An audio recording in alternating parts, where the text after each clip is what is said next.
It's 11:11. We're going live with a great episode today. We're back. We've had a couple things going on, but we're back in full swing.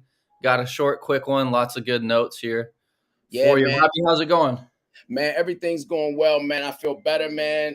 Just had a couple of little bouts, but that's not what we're here to talk about. We're talking about the message deliver, man. Deliver.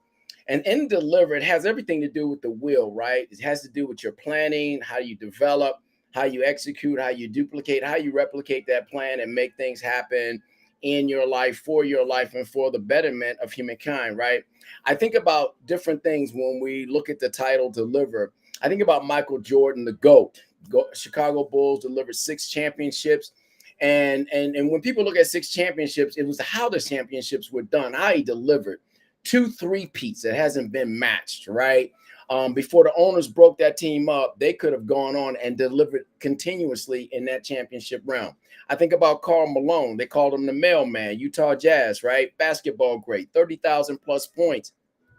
He delivered, and you could count on him to show up and deliver in every game. I think about that man, that bad man, Larry Bird. Jump shot king, smooth, nice, smooth turnaround. Everybody's duplicating his game to some extent.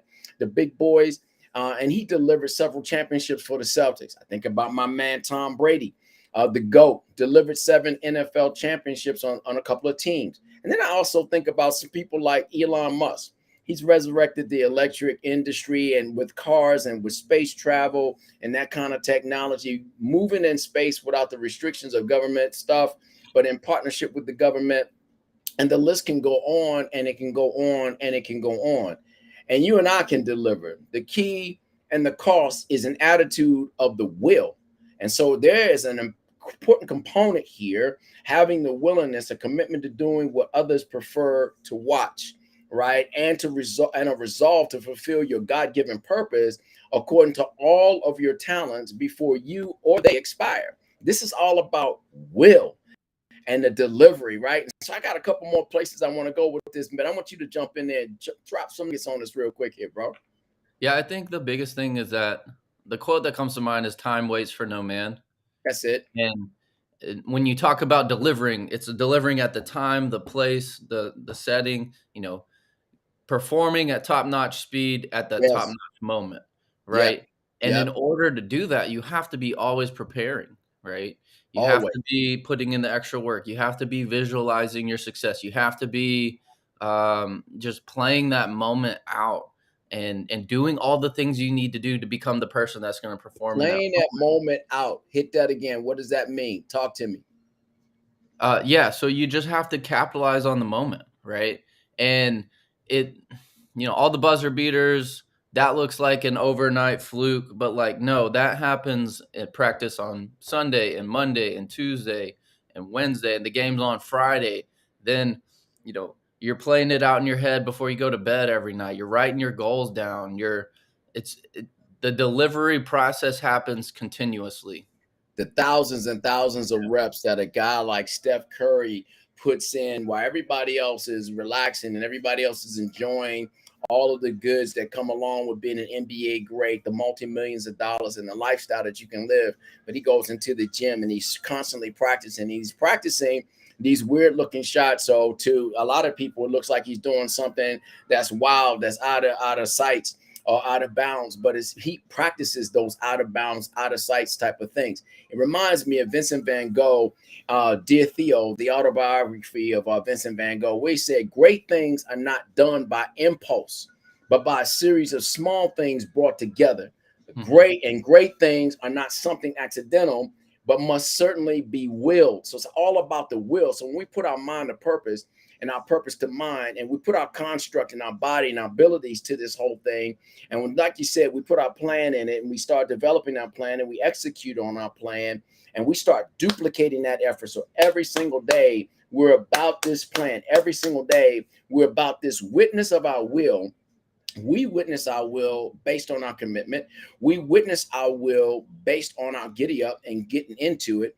We witness these things, this will, based on when things look like they're at their worst. We give it our all, and we keep continuing to drive, not driving foolishly, foolishly, but driving continuously toward that end game and making sure that all the foolish and the duplicate bad moments are removed. John S. Dunn said this, The Reasons of the Heart, his book. He said, the all of God cannot be simply read off from facts or events, but must be discerned, must be found through insight, through the kindling of the heart and illuminating of the mind that occurs on a spiritual adventure. This thing goes deep, man. It's not just information that's read off. It's not just information that's typically memorized. It's got to seep down deeper. It's got to seep down into the very fabric of your existence, your being, the DNA. William Temple said this in The Hope of the New World. He stated that one complete cure for the sense of frustration and futility is to know and do the will of God. Everyone to whom this becomes a reality is at once supplied with a purpose in life and one which covers the whole of life. That's the key right there, man. When you're talking about delivery, what is your purpose? What are you constructed for? What were you built to do? Why are you here? That's the ultimate mind hack lunchable. Find and do the will of God. Drop something on me, brother. Yeah, I think connecting everything to your why is the biggest thing. I just see it more and more every day. The fact that I enjoy what I do on a daily basis plays into the fact that I perform well, right? It just bleeds together. And the fact that not only I enjoy what I do, I enjoy the opportunities and the money that is giving me. And it's going to open the doors to divide that out and give me the opportunity to build my own income in certain different ways. It's just, and it's all centered around health and wellness. And this is something I've been interested in, since like freshman year of high school. And even before that, I've always had an interest in science and health and things like that. So to have, your career, your goals, what you do and what you offer the world to all align in that, people can tell you that, you can just go to work and turn the lights off and then just out of mind, out of sight kind of thing.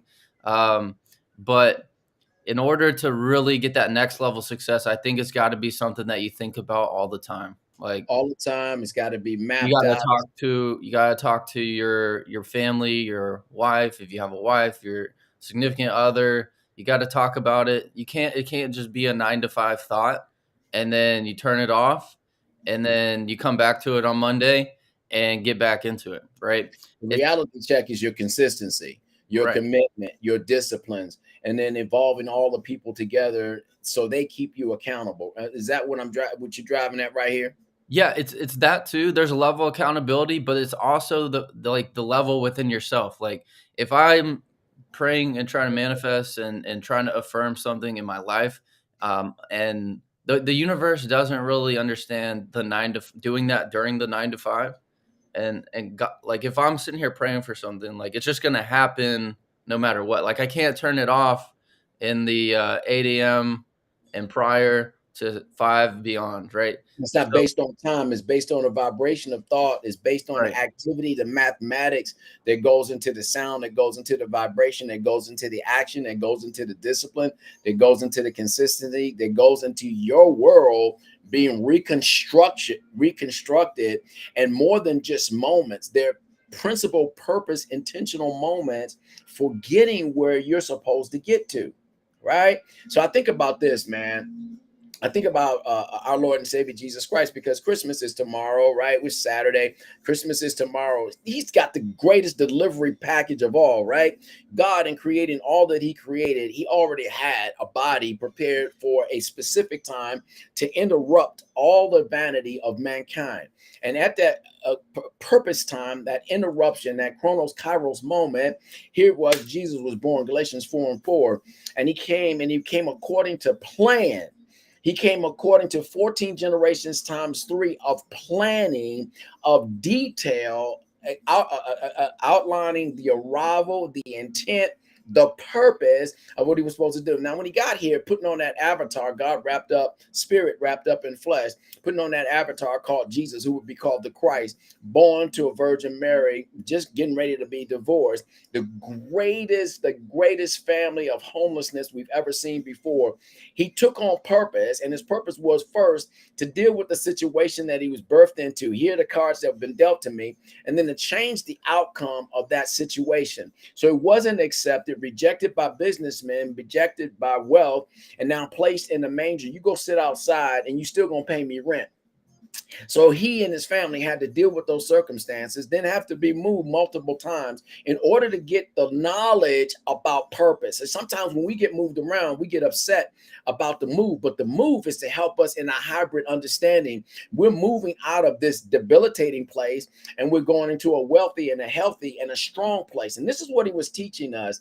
And so in teaching us all of these things, he showed us how to deal with conflict. He showed us how to deal with rejection. He showed us how to deal with purposeful planning and how to deal with learning and get that learning. And like you were alluding to, it goes outside of the paradigm of just structured time. That Right. learning is going to come in a multiplicity of different things. At the end of the day, he became Lord Savior. Not only did he find himself, but he also found us. We find him, and now we're able to be transformed into different people. So I want to stop with a couple notes right here.